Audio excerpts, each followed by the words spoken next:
Retomamos aqui a nossa segunda dica e nesta segunda dica eu também vou falar da competência material lá do artigo 114 da Constituição Federal, que eu falei que é de extrema relevância. E vou separar dois incisos para a gente tratar aqui nessa dica. O primeiro é relacionado aos entes sindicais.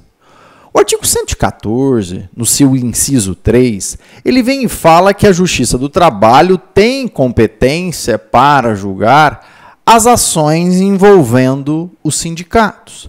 E ele vem e diz que sejam aquelas ações sobre representação sindical, as ações entre sindicatos, as ações entre sindicato e empregados, as ações entre sindicatos e empregadores, ou seja, todas as modalidades de ações ligadas aos sindicatos passam a ser de competência da Justiça do Trabalho com a emenda constitucional número 45.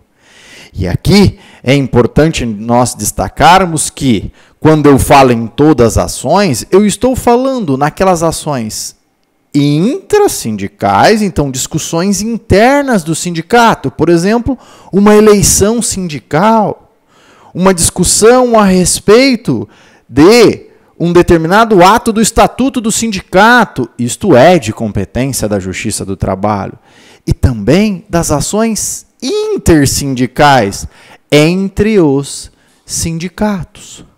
É interessante destacar que, embora esse dispositivo fale só em ações ligadas a sindicatos, se cair na sua prova tal como está no dispositivo, ok, mas ele pode perguntar a respeito das federações, das confederações. E aí? Se eu tiver uma discussão entre federações, vai para onde?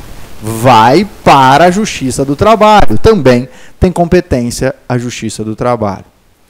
É interessante destacar que, recentemente, o STJ entendeu que, mesmo na hipótese de regime estatutário, se eu tiver uma discussão de um sindicato dos servidores estatutários, será de competência da Justiça do Trabalho. Vocês se recordam que na primeira dica eu falei para vocês que quando eu tenho relações ligadas aí a estatutários, não é de competência da Justiça do Trabalho. Mas quando for sindicato de servidores estatutários, estas ações vêm para a Justiça do Trabalho por entendimento do próprio STJ.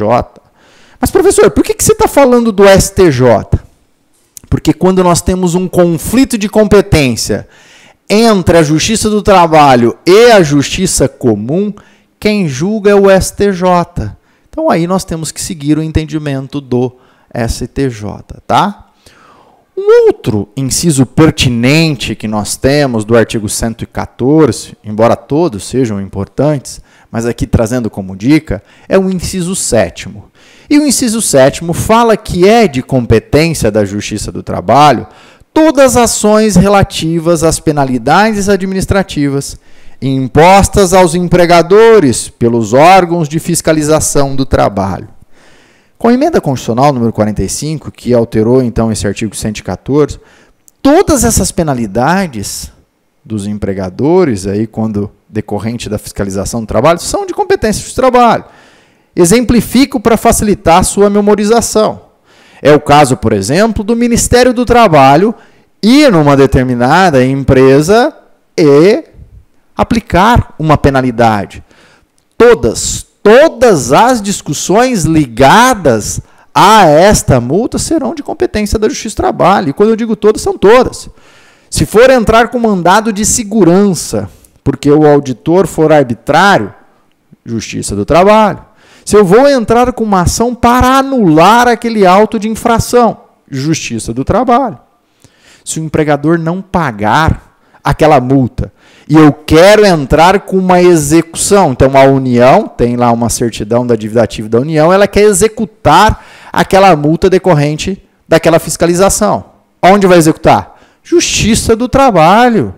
Hoje a Justiça do Trabalho tem a execução fiscal nesta hipótese. Tá? Então atente-se que esse dispositivo, se ele cair simplesmente literal, vocês já sabem lá do artigo 114. Se vier um pouco mais aprofundado, todas as discussões ligadas a essas multas são de competência da Justiça do Trabalho.